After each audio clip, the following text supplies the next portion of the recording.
जय हिंद साथियों, मैं अजीत सर स्वागत करते हैं अपना YouTube चैनल GSA क्लासेज में। आज हम सब सीखेंगे, जानेंगे तरल दाब क्या होता है, तरल दाब कितने प्रकार के होते हैं, प्रणोद क्या होता है, फिर इसके अलावा दाब क्या होती है, वायुमंडलीय दाब क्या होती है, वायुमंडलीय दाब को प्रभावित करने वाले कारक। साथ ही साथ ये जानेंगे कि जो ट्रैक्टर या ट्रक होते हैं या भारी सामान को ढोने वाली जो वाहन होती है उसके चक्के को चौड़े क्यों बनाई जाती है, जो मकान होता है उस मकान का नींव आखिर चौड़ा क्यों बनाई जाती है, रेल के पटरियों के नीचे स्लीपर क्यों लगाई जाती है। और ऐसे ही ये चीज भी जानेंगे कि आखिर एक ही जगह पर किसी वस्तु को रखने पर संभावना होती है कि वो नीचे जिस पे रखी जाती है वो टूटने की संभावना होती है। जैसे एक तख्ते के ऊपर बहुत सारे किताबों को एक के ऊपर एक सजा देते हैं तो ऐसा होता है कि वो बीच वाले भाग से तख्ता जो होता है झुक जाता है, लेकिन वही किताब को साथियों अगर फैला कर रखते हैं तो तख्ता जो होता है नहीं टूटता। आखिर क्यों, ये भी जानेंगे कि आखिर दलदल में फंसे हुए व्यक्तियों को कहा जाता है कि वह खड़े होकर ना चले बल्कि इसकी अपेक्षा है वो लेटकर धीरे धीरे खिसके। आखिर ऐसा क्यों, इन सभी प्रश्नों का जवाब आपको इसी वीडियो में मिलेंगे। और साथियों जानेंगे कि द्रव दाब का नियम क्या होता है और वायुमंडलीय दाब का कितने मात्रक, कौन कौन सा मात्रक। हम सब ये भी जानते हैं कि इसका मात्रक पास्कल होता है, इसका मात्रक न्यूटन मीटर स्क्वायर होता है, इसका मात्रक केजी पर मीटर सेकेंड स्क्वायर होता है, इसका मात्रक एटीएम होता है, इसका मात्रक बार होता है, इसका मात्रक टॉर होता है। इतनी मात्रक होती है और किसका मान क्या होता है ये सब हम सब जानेंगे। साथ ही साथ साथियों ये जानेंगे कि इसमें जो द्रव दाब के नियम है, फिर इसके अलावा वायुमंडलीय दाब को प्रभावित करने वाले कौन कौन कारक, कैसे ताप का प्रभाव पड़ता है, कैसे दाब का प्रभाव पड़ता है, दाब के ऊपर ताप का प्रभाव, फिर से आर्द्रता का प्रभाव, ये सारे चीजों को हम सब देखेंगे, समझेंगे, जानेंगे। आपको विश्वास दिलाते हैं यदि आप इस वीडियो को पूरा देखते हैं तो गारंटी है कि आपको कहीं जाने की जरूरत नहीं है। द्रव दाब, तरल पदार्थ से संबंधित किसी प्रकार की कोई डाउट नहीं होगी। स्वागत करते हैं आपको इस क्लास में। बहुत बहुत धन्यवाद सुनने के लिए और इस चैनल पे आने के लिए। चलिए अब स्टार्ट करते हैं और जानते हैं। देखिए आप देख सकते हैं यहाँ पे जो थंबनेल वगैरह पे बात की गई है, सही बात की गई है, सही चित्रों को देखने को मिल रहा है। इन सारे चित्रों की सहायता से हम सब सीखेंगे। तो आपसे एक रिक्वेस्ट है कि आप अंत तक निश्चित ही बने रहिए और अपने दो साथियों के पास शेयर निश्चित ही कर दे ताकि वो भी आपसे, आपकी सहायता से वो भी कुछ सीख जाए। चलिए तो स्टार्ट करते हैं। यहीं से जानेंगे सबसे पहले जो पदार्थ होते हैं उनकी प्रकार वगैरह की बात करेंगे। देखो साथियों यहां पे आप देख रहे हैं बात की जा रही है तरल दाब, फ्लूइड प्रेशर। यहां पे बात करेंगे जो पदार्थ होते हैं साथियों, इनको टू पार्ट में डिवाइड किए गए हैं प्रवृत्ति, कणों की प्रवृत्ति के आधार पे। एक साथियों है ठोस, कौन है, एक कौन है साथियों, एक है ठोस और दूसरा कौन है साथियों, वो दूसरा है तरल। ठोस क्या होता है जस्ट सुनिए, समझिए ठोस क्या होता है। जैसे यहां पे मेरे पास मार्कर है, अगर हम इधर से बाहर से बल लगाते हैं तो ये मेरे बल को रोक रहा है, राइट। ये जब हम बल इस पे लगा रहे हैं तो ये हमारे बलों को क्या कर रहा है, रोक रहा है। तो क्या कह सकते हैं कि ठोस जो होता है, ठोस पदार्थ जो होते हैं, इसके कण जो होते हैं, इसके जो छोटा छोटा सम पार्टिकल्स होते हैं, ये पार्टिकल्स बाहर से लगाए गए बलों को क्या करता है, रोकने का प्रयास करता है। वही हम सबके चारों ओर गैस फैला हुआ है, वायुमंडल है, और देखिए ये वायुमंडल में ऐसे ऐसे ऐसे ऐसे कर रहे हैं फिर भी कोई प्रभाव नहीं पड़ रहा है। गैस हमारे द्वारा लगाए गए बल को नहीं रोक रहा। आप मेरी बात को समझ रहे होंगे कि ये चारों ओर जो है गैस है, इस कान से हम सांस ले रहे हैं, सांस छोड़ रहे हैं, आप समझ रहे हैं ना। तो साथियों यहां पे बात कर रहे हैं कि देखिए अगर हम ऐसे कर रहे हैं, ऐसे कर रहे हैं, ऊपर नीचे किधरों से कर रहे हैं तो कोई मतलब हमारे द्वारा लगाए गए बल को कोई रोकने वाला नहीं है। लेकिन वही यहां पे कोई पदार्थ को रख दे, जैसे ये मार्कर है, अब ऐसे ले जाएंगे, देखिए रोकने वाला है ना, अब क्या कोई नहीं। तो जो रोकने का काम करता है वो है ठोस और जो रोकने का काम नहीं करता है वो है साथियों, वो है तरल। और तरल दो प्रकार के हो जाते हैं। तरल के अंदर दो आती है गुण जिसमें दोनों के अंदर बहने की प्रवृत्ति होती है, वो होता है साथियों एक द्रव और दूसरा गैस। आपको यह सारी बात बता दी है कि इसके कण के अंदर प्रवाह होने का गुण होता है किसमें, तरल के अंदर। तरल क्या होता है आप देख चुके हैं, ठोस और तरल दोनों को हम आपको परिभाषित कर दिए। ठोस क्या होता है साथियों, बाह्य बल का विरोध करता है, वही तरल जो होता है बाह्य बल का विरोध नहीं करता है। आगे बढ़ते हैं साथियों, आगे चीजों को समझते हैं। अगला जो पॉइंट है प्रणोद के ऊपर हम लोग बात करेंगे। प्रणोद क्या होता है, प्रणोद क्या होता है, थ्रस्ट क्या होती है। आपको बता दें साथियों कि अगर एक ग्लास आप जल रखते हैं, एक ग्लास आप जल लेते हैं और उस ग्लास में जो जल भरते हैं या कोई द्रव भरते हैं तो उसके कण होते हैं, और वही कण जब बर्तन के दीवार पर दाब आरोपित करते हैं तो उसी को प्रणोद कहते हैं। आप देख रहे हैं यहां चित्र के माध्यम से यह एक ग्लास लिया हुआ है और इसमें साथियों ये द्रव के कण है, ये छोटे छोटे कण है, और इसके एकांक क्षेत्रफल पर, पूरे क्षेत्रफल पर नहीं, इसके एकांक क्षेत्रफल पर अगर इस द्रव के कण इस पे जिस दाब से इसको, जो दाब इस पे आरोपित कर रहे हैं उसी को कहते हैं प्रणोद। और साथियों प्रणोद एक प्रकार का बल होता है। क्या होता है साथियों, प्रणोद एक प्रकार का बल होता है। यहां कह रहा है बर्तन के दीवारों के एकांक क्षेत्रफल पर द्रव के कण के द्वारा आरोपित बल को, आरोपित दाब को क्या कहते हैं साथियों, आरोपित दाब को कहते हैं प्रणोद। और साथियों प्रणोद बराबर होता है, क्या होता है, तो दाब गुणे क्षेत्रफल होता है, दाब गुणे क्षेत्रफल होता है। यहां पे ये प्रणोद जो है एक प्रकार का बल है, हम आपसे पहले भी साझा किए। और प्रणोद जो है साथियों एक सदिश राशि है, क्यों, क्योंकि एक डायरेक्शन में दाब आरोपित करता है, राइट। इसके बाद साथियों यहां पे इसको इससे सूचित किया जाता है, वेक्टर FTA से सूचित किया जाता है, और ये दो बातों पर निर्भर करता है साथियों, एक जो है दाब पर और दूसरा है क्षेत्रफल पर। कितनी बातों पर निर्भर करता है, दो बातों पर निर्भर करता है। पहली बात दाब पे और दूसरी बात क्षेत्रफल पर। अगर दाब का मान बढ़ा देते हैं तो प्रणोद भी बढ़ जाएगा, अगर क्षेत्रफल बढ़ा दिया जाए तो प्रणोद भी बढ़ जाएगा। आगे बढ़ते हैं साथियों, उम्मीद करते हैं कि आप मेरी बात को समझ रहे होंगे। अब बात कर रहे हैं किसके ऊपर, दाब के ऊपर। टेस्ट पॉइंट्स, प्रेशर, बहुत सारी बातें जो है वो कहने सुनने को है, लेकिन आपको यहाँ पे रियलिटी जो है वो चीजों को समझिए। दाब क्या होता है, एक्चुअली दाब जो होता है वो किसी पदार्थ के, जैसे मेरे हाथ यहां पे है, ठीक है, और इसके द्वारा ये इतना दूर हाथ है, राइट। अब इसके ये पूरे क्षेत्रफल है, इसके पूरे क्षेत्रफल पर नहीं, इसके एकांक क्षेत्रफल पर यदि हम बाहर से कोई बल लगा रहे हैं, राइट, क्या कर सकते हैं, किसी पदार्थ के एकांक क्षेत्रफल पर बाहर से लगाई गई जो बल है, इसी बल को हम क्या कहते हैं साथियों, इसी को कहते हैं दाब। That points, pressure. एक और दाब जानते हैं जो हथियार होता है, काटने वाला होता है। जैसे आप यहां पे देख सकते हैं एक और दाब का जिक्र होता है, एक मिनट आइए, हाँ इसी में देखिए, एक ये जो है ये दाब, ये देखिए ये भी दाब है, ये भी दाब है, इसको भी दाब कहते हैं। इस एक औजार है दाब। ये क्या करता है साथियों, ये क्या करता है, जैसे मान लीजिए कोई बंबू हो गया, कोई बांस उगरा हो गया, ठीक, अगर इसको हमको दो आधा काटना है तो क्या करेंगे, क्या पूरे भाग पर, इसके पूरे क्षेत्रफल पर ये बल लगाएंगे, नहीं ना। ये क्या करता है, पूरे भाग पर नहीं, किसी एक भाग पर ये इसको बल लगाई जाती है, इसलिए कहा जाता है दाब। इसलिए साथियों इसको दाब कही जाती है कि किसी भी वस्तु के पूरे भागों पर, पूरे क्षेत्रफलों पर बल आरोपित ना करके यदि उसके एकांक भाग पर बल आरोपित किया जाता है तो साथियों इसको कहते हैं दाब। दैट पॉइंट, प्रेशर, ठीक है। आगे बढ़ते हैं, बहुत सारी चीजें सीखने समझने को, हमारे साथ जुड़े रहिए।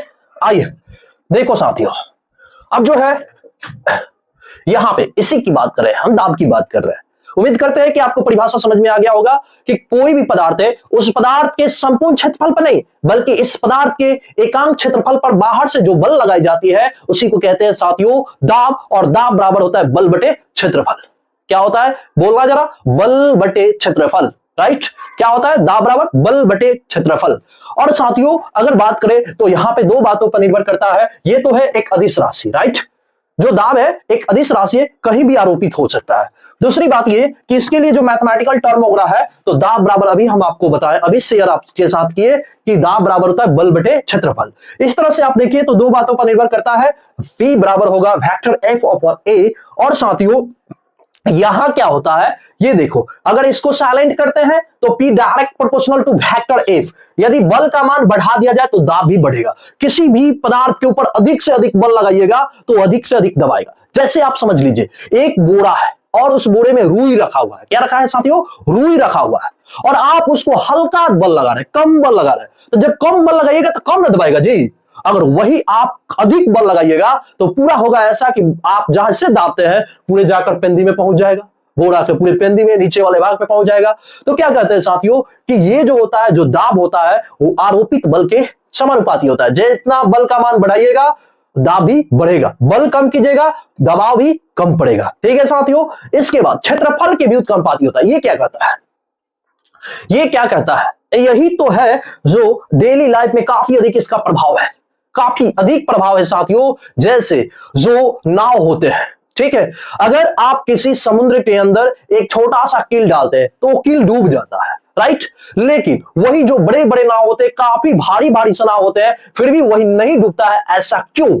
इसका क्या जवाब है? तो इसका आंसर होगा साथियों कि जो छोटा सा कील होता है उसका क्षेत्रफल कम होता है, और कम होता है तो उसके द्वारा दाब अधिक लगाई जाती है, जिस कारण से वो समुद्र के जल में डूब जाता है। और वही साथियों जो बड़े बड़े नाव होते हैं उसकी पृष्ठ जो होता है काफी अधिक होता है, क्षेत्रफल बड़े अधिक होते हैं, और जब क्षेत्रफल अधिक होते हैं तो उसके द्वारा दाब कम लगाई जाती है। इसी का फॉलो करते हुए बहुत सारी चीजें हैं, जैसे एक कील हो गया, एक कील को दीवार में आप ठोकते हैं, जिधर नुकीला होता है उसी ओर से ठोकते हैं तो आप अंदर कर देते हैं, लेकिन उसी को पलट कर ठोकते हैं तो नहीं जाता। ऐसा क्यों? तो साथियों इसका जवाब वही होगा कि जहां क्षेत्रफल कम होगा, जहां क्षेत्रफल का मान कम कर दिया जाए वहां दाब अधिक हो जाएगा, और जहां क्षेत्रफल अधिक हो जाएगा वहां दाब साथियों क्या होंगे? कम होंगे। ठीक है, आगे बढ़ते हैं। और साथियों जो दाब है, इस दाब के बारे में बताने वाले महान से महान जो भौतिक शास्त्री हैं, जो वैज्ञानिक हैं, सर पास्कल ने बताया। इस कारण से साथियों दाब का एसआई मात्रक जो होता है वो क्या होता है? पास्कल होता है। क्या होता है साथियों? पास्कल होता है। और इसको सूचित किया जाता है किससे? पीए से सूचित किया जाता है। किससे सूचित किया जाता है? पीए से सूचित किया जाता है। इसका एसआई मात्रक जो होता है वही पास्कल या न्यूटन प्रति मीटर स्क्वायर होता है, न्यूटन प्रति मीटर स्क्वायर। और साथियों इसका एमकेएस मात्रक होता है केजी पर मीटर पर सेकेंड स्क्वायर होता है, और इसका सीजीएस मात्रक ग्राम पर सेंटीमीटर पर सेकेंड स्क्वायर होता है, और इसका एपीएस जो मात्रक होता है साथियों पाउंड पर फीट सेकेंड स्क्वायर होता है। यहां पे एक और बात ध्यान देने वाली बात है साथियों कि जो दाब होता है वो, अगर कोई ग्लास वगैरह की बात करते हैं, यहां देखिए, ठीक है, इस ग्लास में द्रव रखी गई है, और इस पे इसके द्वारा लगाई गई जो प्रेशर है ये कितनी बातों पर निर्भर करता है? 3 बातों पर। कितनी बातों पर साथियों? 3 बातों पर। पहली बात रो पर, इसकी घनत्व क्या है, इसकी घनत्व अधिक है या कम है? घनत्व का मतलब इसके कण अधिक है कि कम है, ठीक है। अगर कण अधिक होंगे तो प्रेशर भी दरअसल है कि अधिक लगेंगे। अगर इसमें कण अधिक है, जैसे एक ग्लास हो गया और इस ग्लास में 10 गो कण है, और इसमें बच्चे 50, इसमें साथियों कितने कण है? 50 कण है। तो इसमें दरअसल है कि जब कम कण है तो कम दाब लगाए जाएंगे, और अधिक कण है तो अधिक दाब लगाए जाएंगे।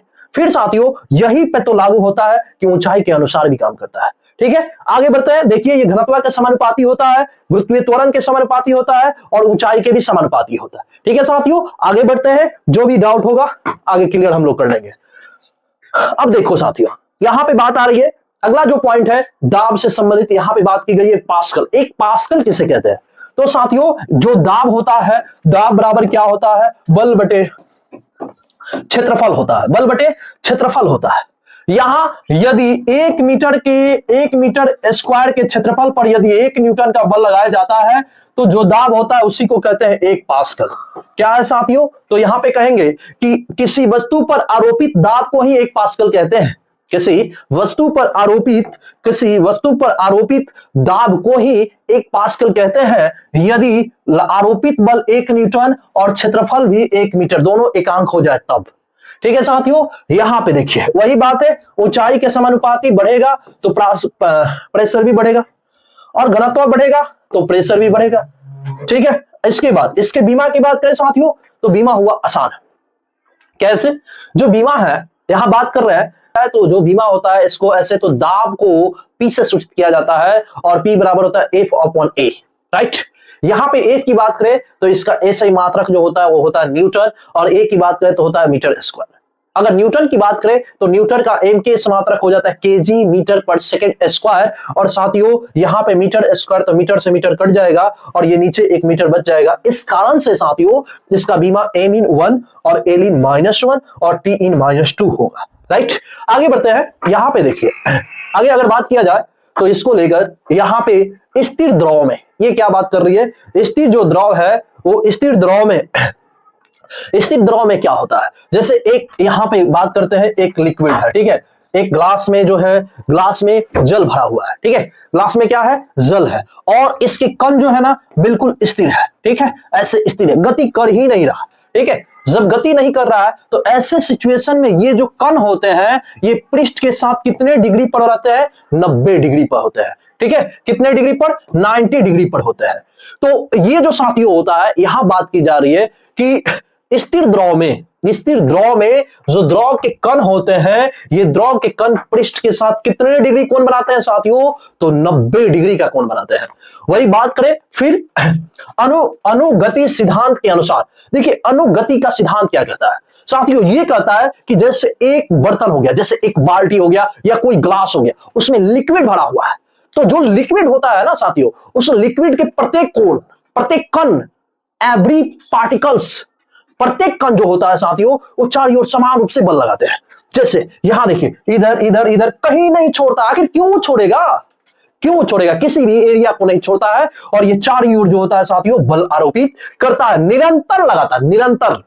अगर साथियों कोई बर्तन कमजोर पड़ जाए ना, कोई बर्तन अगर कमजोर पड़ जाता है तो उसको तोड़ फोड़ के बाहर निकल जाता है। जैसे आप देखे होंगे कभी, अगर आप कहीं फंक्शन में गए होंगे और उस फंक्शन में आपको ग्लास में पानी वगैरह मिला होगा पीने के लिए, अगर पानी मिला होगा, अगर ग्लास कहीं से भी हल्का सा भी छिद्र होगा ना, तो लिक्विड जो होगा इतनी धक्का देता है कि उसको छिद्र कर देता है और छिद्र करके बाहर निकल जाता है। इससे यह पता चलता है कि साथियों जो लिक्विड के कण होते हैं, जो द्रव के कण होते हैं, वो निरंतर कंटिन्यू जो होते हैं बर्तन के पृष्ठों पर दाब आरोपित करते हैं। ठीक है साथियों, बढ़ते हैं आगे। अब आइए आते हैं इस दुनिया में चीजों को समझते हैं। देखो साथियों क्या कह रहा है, बात कर रहा है कि द्रव दाब की दिशा पृष्ठ के लंबवत होने के कारण ही सागर की सतह वक्रीय होती है। अब क्या बात हो रही है, अब बात हो रही है साथियों कि अब क्वेश्चन आपसे किया जा सकता है कि जो ये आप देख रहे हैं दुनिया, ये देख रहे हैं अर्थ, ये है साथियों अर्थ यानी पृथ्वी, हम पृथ्वी की बात कर रहे हैं। और साथियों जो पृथ्वी है ये आप देख रहे हैं हल्का चिपटा और गोलाकार की आकृति की होती है, ठीक है, चिपटा होता है। इस सिचुएशन में आप जानते हैं कि इसके तीन चौथाई भाग जो है ये पृथ्वी जल से ही ढका हुआ है, 3/4 भाग जल से ही ढका हुआ है। और साथियों और ये कि इसमें आप देख रहे हैं जो जल के सतह होता है वो वक्रीय होता है। कैसा होता है, वक्रीय होता है। ये जो सतह है कैसा है साथियों, वक्रीय है ना। हम लोगों को लगता है कि ये एकदम प्लेन है, ऐसा नहीं है साथियों, ये तो वृत्ताकार जो गोलाकार आकृति होने के कारण पृथ्वी के जो भी आप अंडाकार कहिए, चिपटा कहिए, जैसा भी कहिए, गोलाकार आकृति का रूप धारण किया रहता है। और इस कारण से इसके जो पृष्ठ होते हैं, इसकी आकृति के अनुसार ही इसके पृष्ठ जो होता है साथियों वह कैसा होता है, वक्रीय होता है। कह रहा है द्रव दाब की दिशा पृष्ठ के लंबवत होने के कारण, ये जो होता है बिल्कुल लंबवत होता है, और लंबवत होने के कारण साथियों ये क्या होता है, इसकी जो सतह होती है वो कैसा होता है, वक्रीय होता है। कैसा होता है साथियों, वक्रीय होता है। दूसरे आधार पे आप इस तरह से समझ सकते हैं, जैसे आप मैथमेटिक्स में पढ़े होंगे, मैथमेटिक्स में साथियों कही जाती है कि यहां पे इसकी त्रिज्या और स्पर्श रेखा ये एक दूसरे के 90 डिग्री पर होता है। ठीक है साथियों, स्पर्श रेखा जो होती है ये स्पर्श रेखा है, और ये वृत्त की त्रिज्या होती है, ये एक दूसरे के कितने डिग्री पर होते हैं, 90 डिग्री पर होते हैं। सेम सिचुएशन यहां पे फॉलो हो रहा है साथियों कि अगर यहां स्पर्श रेखा की बात करें तो ये इसकी त्रिज्या के साथ कितने डिग्री कोण बनाएगी, 90 डिग्री के। तो आपको जवाब मिल जाना चाहिए कि समुद्र की जो सतह होता है वक्रीय क्यों होता है। राइट साथियों, आगे बढ़ते हैं, चीजों को समझते हैं। ये जो है आपको ये इस इमेज की सहायता से हमने प्रयास करने का प्रयास किया, समझाने का प्रयास किया। देखिए ये जो सतह है उबड़े खाबड़े आपको दिख रहे हैं, फिर हाँ वक्रीय उसी को कहते हैं। यहाँ अप डाउन में देखने को मिलता है। ये लहर का भी कमाल होता है, लहरें जो चलती है। ठीक है साथियों, आगे बढ़ते हैं, चीजों को समझते हैं। अब जानो साथियों सबसे जबरदस्त जो हम लोग के डेली लाइफ में होती है जिक्र, यहां पे आप चित्र देख रहे हैं, जो चित्र देख रहे हैं इन्हीं चित्रों के ऊपर हम सब बात करेंगे और दाब का अपने डेली लाइफ में प्रभाव को जानेंगे। ठीक है साथियों, देखो यहां पे पहली बात कर रही है कि भाई हम आपको बता रहे थे साथियों कि अगर कोई व्यक्ति दलदल में फंस जाता है तो उसको कहा जाता है, क्या कहा जाता है, उसको कहा जाता है कि आप जो ना खड़े होने के अलावा, खड़े होकर नहीं, ऐसे चलिए मत, ऐसे दौड़िए मत दलदल में। जहां दौड़ना शुरू किया ना तो गए अंदर, है ना, और खड़े हो गए ना एक जगह भगवान के भरोसे, हे भगवान हमको बचा ले, तो कहानी खत्म। ऐसे सिचुएशन में, ऐसी जब सिचुएशन आती है साथियों, तो कहा जाता है, आपको सलाह दी जाती है कि आप उसमें लेट जाइए। यदि आप लेट जाते हैं, और ये भी नहीं लेट के वहां रहना नहीं, अगर हो सके तो आप चिल्लाने का प्रयास करें और खसकने का प्रयास करें, किनारे जाने का प्रयास करें। अगर आप चिल्लाते हैं तो आसपास में अगर कोई हो तो आपको बचा सकता है, और अन्यथा दूसरा ये कि आप खुद से बचने के लिए आपको खिसक के किनारे पे जाना होगा।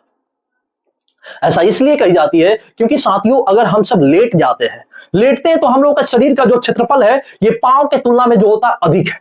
आप जरा सोचिए, आप सोचिए कि आप देख रहे हैं कि आपके शरीर के पूरे वेट जो है आपके पैरों तले है, पैर पर है, आपके जो पांव है उस पर है ये पूरे शरीर का वजन, है ना। तो दरअसल है कि दलदल में जाने के बाद धीरे धीरे धीरे धीरे खींचता जाएगा आपके पांव को, है ना। इसलिए वहां पे लेट कर धीरे धीरे खसकने की बात की जाती है। अब देख लो साथियों, यहां पे चित्र देखिए, ये इसको देखिए, ये बेचारी दलदल में फंस गई है और चिल्ला रही है, रो रही है। अरे चिल्लाने रोने से कुछ ना होगा, इसको कौन बताने जाएगा कि तू ऐसे मत रो, ना चिल्ला, लेट जा, क्या हो, लेट कर धीरे धीरे घसकेगी। हाई देखिए, ये कहीं का तो कहना ही नहीं है, ये सब कहीं भी रहेगी ना तो अपने दांत दिखाती रहेगी, बस समझ रहे हैं ना। देखिए ये पूरे पाकी में है, पूरे दलदल में फंसी हुई है, फिर भी यहाँ दांत दिखा रही, देखिए इसके दांत को, बस समझ रहे हैं ना।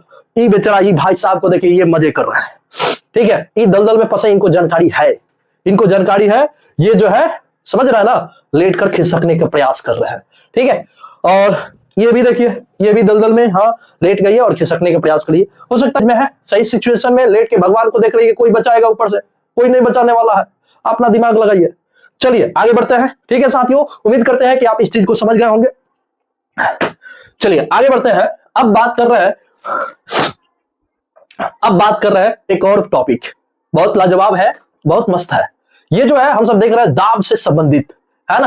क्या देख रहे हैं साथियों, दाब का हमारे दैनिक जीवन में प्रभाव, ये बात हो रही है। आपके सामने जो चित्र देख रहा है, किल की बात की रहा है, जो हम आपको पहले भी बता दिया है। क्या बताया साथियों कि जो किल है, ये जो किल है ना, इसके नुकीले भाग से यदि आप इसको धक्का देते हैं दीवार में तो आसानी से चला जाएगा। क्यों? क्योंकि इसका क्षेत्रफल कम है, और जहां क्षेत्रफल कम है वहां पे दाब अधिक लगेंगे। उसी को उल्टा करके ठोकिए, जैसे उल्टा करके ठोकिएगा तो इसका क्षेत्रफल अधिक के अंदर नहीं जाएगा, बात समझ रहे हैं ना। अब देखिए यहाँ पे आप चित्र के माध्यम से समझिए, देखिए ये मैडम को कील तो ठोक रही है दीवार में, अब देख किधर रही है, कैमरा की ओर, बात समझ रहा है ना। कील ठोक रही है, ठीक है, अच्छी बात है, कील हथौड़ा से ठोक रही है, सही सिचुएशन में ठोक रही है, लेकिन इनका ध्यान कहाँ है, हथौड़े कुचा जाएगा, इसको कौन समझाने जाएगा। अब देखिए ये भाई साहब को देखिए, ये उल्टा ही कर दिया है, कहा ये सही कर रहा है, ये पाइप वगैरह लगा रहा है। तो वही बात कर रहे हैं साथियों कि जो कील वगैरह होता है ना, जो कील है ये मोटा वाला भाग है, ये पतला वाला भाग है, ऊपर से हथौड़ा मारिएगा तो ये दीवार में जाएगा, ठीक है साथियों। इसी को अगर इधर से हथौड़ा मारा जाए तो महामूर्खी होगी। क्यों अंदर नहीं जाएगी, क्यों अंदर नहीं जाएगी? इसका जवाब ये होगा कि भाई साहब अगर क्षेत्रफल बढ़ जाए ना, अगर क्षेत्रफल बढ़ जाता है तो दाब कम लगता है। यहां जो है ये सही सिचुएशन में इधर हथौड़ा मार रही है, इधर कील जो है अंदर जाने के कंडीशन में है, बात समझ रहे हैं। हाँ चलिए आगे बढ़ते हैं, उम्मीद करते हैं कि आपको ये सारी चीज समझ में आ रही होगी। अब बात आ रही है हथियारों की, किसके? हथियारों की बात किया जाता है साथियों कि जो चाकू होता है या दाब होता है या कुल्हाड़ी होता है या अन्य प्रकार के, हम लोग गांव में हसुआ बोलते हैं, खुरपी बोलते हैं, ये सारी बात करते हैं। गांव घर में खेतों की सफाई के लिए इसका यूज होता है। फिर से कुदाल होता है खेत को कोड़ने के लिए। तो ये जो होता है ना साथियों यहाँ पे बात करें समुद्री तल से जो ऊंचाई होती है उसके आधार पे जो 76 सेंटीमीटर की ऊंचाई पर जाकर वायुमंडलीय दाब को निरूपित करता है। कहने का मतलब ये, जैसे टॉर्सैली का एक अपना प्रयोग था, टॉर्सैली का प्रयोग था कि एक नाद था, और इस खुली नाद में इन्होंने एक प्रकनली के अंदर, जो प्रकनली था 1 मीटर का था, मतलब 100 सेंटीमीटर का प्रकनली था, और इस प्रकनली में उन्होंने पारे को भर दिए, HG को भर दिए और इसमें उल्टा करके ऐसे लगा दिए। तो उन्होंने देखा कि एक सिचुएशन में जो था इसमें पूरे सब आकर इस नाद में फैल गया और धीरे धीरे धीरे धीरे जो HG हुआ ऊपर चढ़ा, और कहां तक ले पहुंचा? 76 सेंटीमीटर की ऊंचाई तक ले HG पहुंचा। वही वायुमंडलीय दाब का निर्धारण करता है, जिसको ATM द्वारा व्यक्त करते हैं। ATM ये ऑटोमेटिक टेलर मशीन नहीं है साथियों, इसका मतलब होता है एटोमोस्फेरिकल प्रेशर, और इसका मान होता है साथियों कितना होता है? 10-13, इतना याद रखिएगा। मतलब एक एटीएम बराबर होता है 1.013 गुने 10 के पावर 5 पास्कल होता है। वही टॉर्सेली के नाम पर, टॉर्सेली जो वैज्ञानिक है, टॉर होता है इसका मात्रक और ये जो होता है इसका मान होता है साथियों, एक टॉर बराबर 133.28 पास्कल, 133.28 पास्कल होता है साथियों। ठीक है, आगे बढ़ते हैं। अब देखो साथियों, यहां पे एक बैरोमीटर होता है वायुमंडलीय दाब को मापने के लिए। वायुमंडलीय दाब को मापने के लिए किस युक्ति का उपयोग किया जाता है? तो दाब मापी का। किसका? दाब मापी का। और साथियों जो दाब मापी होता है वायुमंडलीय दाब को मापने के लिए, वायुमंडलीय दाब को मापने के लिए, किसको मापने के लिए साथियों? वायुमंडलीय दाब को मापने के लिए किसका उपयोग किया जाता है? दाब मापी का उपयोग किया जाता है। और साथियों इसी दाब मापी को अंग्रेजी में कहते हैं बैरोमीटर। क्या कहते हैं साथियों? बैरोमीटर कहते हैं। और साथियों बैरोमीटर से वायुमंडलीय दाब की माप की जाती है। और साथियों दो तीन बातें याद रखना है। जो बैरोमीटर होता है, इस बैरोमीटर के पठांक होता है, रीडिंग पॉइंट होता है। और रीडिंग पॉइंट में अचानक सा साथियों अगर रीडिंग पॉइंट डाउन हो जाता है तो यह सूचना मिलता है कि आंधी और तूफान आने वाला है। अगर साथियों जब धीरे धीरे इसका रीडिंग पठांक धीरे धीरे ऊपर बढ़ता है, जिससे यह पता चलता है कि साथियों मौसम सही होने वाले हैं। और वही धीरे धीरे इसके पठांक रीडिंग में कमी होती है तो इससे पता चलता है कि मौसम खराब होने वाला है। तीन बात को ध्यान में रखना है। अचानक पठांक में कमी जो होती है आंधी तूफान को बताता है, धीरे धीरे कमी जो होती है खराब मौसम को बताता है, और धीरे धीरे वृद्धि जो होती है इसके पठांक में धीरे धीरे वृद्धि जो होती है स्वच्छ मौसम को बताता है। ठीक है साथियों, याद रखना है। क्या याद रखना है? वायुमंडलीय दाब की माप बैरोमीटर से की जाती है। ठीक है, और इसमें तीन बात याद रखना है। काहे खांसत रहा कंट्रोल में खांसा। चलिए अब देखिए, वायुमंडलीय दाब को प्रभावित करने वाला साथियों तीन कारक है। पहला कारक क्या है? तो पहला कारक है तापमान। अब सुनिए, ध्यान से सुनिएगा। मान लीजिए यहां कोई पदार्थ है और इसके ऊपर जो है चारों ओर से कण लग रहा है। ठीक है, इसको जो है साथियों इसको दाब आरोपित कर रही है कण। अब जैसे आपने टेम्परेचर देना शुरू किया बाबू साथियों, यहां पे जैसे आपने टेम्परेचर दीजिएगा तो इसके कण जो होंगे दूर दूर भागने लगेंगे। जब दूर दूर भागेंगे तो इसके ऊपर दाब नहीं लगाए जाएंगे। इसके मतलब ये हुए कि इसके घनत्व कम हो जाएंगे। अगर आप टेम्परेचर बढ़ाते हैं तो इसके घनत्व कम होते हैं, और घनत्व जब कम होंगे तो वायुमंडलीय दाब है कि कम होगा।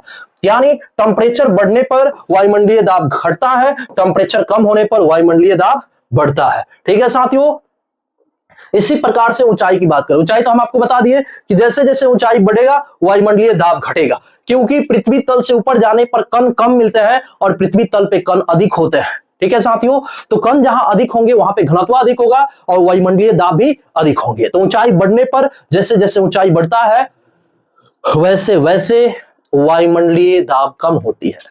और साथियों ये बात ध्यान में रखने वाली बात है कि जो ऊंचाई बढ़ता है ना, तो वहां पे जैसे पर्वत पठार हो गया, वहां पे अगर भोजन बनाते हैं, कोई दाल सिंचाते हैं, चावल बनाते हैं तो नहीं सीखता। क्यों? क्योंकि ऊंचाई पर जाने पर वायुमंडलीय दाब कम हो जाता है। साथ ही साथ ये भी ध्यान रखना होता है साथियों कि अगर ऊंचाई पर कोई व्यक्ति जाता है तो ऐसा देखने को मिलता है कि उसके नाक यानी कमजोर भागों से, जैसे कान हो गया, फिर से आंख हो गया, फिर से जुबान हो गया, ये मुंह हो गया, नाक हो गया, इस कमजोर भागों से ब्लड बाहर आ जाते हैं। क्यों? क्योंकि वायुमंडलीय दाब जो होता है कम हो जाता है। ये वायुमंडलीय दाब जो होता है कम हो जाता है और बीपी जो होता है, ब्लड प्रेशर जो होता है हाई हो जाता है, तो बाहर निकल देता है, फेंक देता है। ठीक है साथियों, आगे बढ़ते हैं। इसी तरह से ये हो गया। आर्द्रता का मतलब ये होता है साथियों जल की मात्रा है। जब आर्द्रता का मान होता है, जब वायुमंडल में आर्द्रता की मान बढ़ती है तो वायुमंडलीय दाब का मान क्या होता है? घटता है। ठीक है साथियों, आगे बढ़ते हैं। चलिए इतना ही इस क्लास में पूरे आपको ये जानकारी दी गई। वायुमंडलीय दाब शुरू से हम लोग कहां से क्या देखे, तो हम सब सीखे क्या? तरल, ठोस, फिर इसके अलावा प्रणोद, फिर इसके अलावा दाब का हमारे दैनिक जीवन में प्रभाव, इसके अलावा वायुमंडलीय दाब को प्रभावित करने वाला कारक, द्रव दाब के नियम। बस इतना ही। बहुत बहुत धन्यवाद इस वीडियो को देखने के लिए, हमको सुनने और समझने के लिए। अगर किसी प्रकार के पॉइंट में आपको दिक्कत हुई हो, समझ में नहीं आया हो, तो कमेंट करें और बताएं कि अगला आप किस पर वीडियो देखना चाहते हैं, किस टॉपिक के ऊपर वीडियो बनाई जाए। और जय हिंद, अपना ख्याल रखिए और अपने परिवार का भी ख्याल रखिए। मिलते हैं फिर एक नए वीडियो के साथ, नए एनर्जी और नए उद्देश्य के साथ।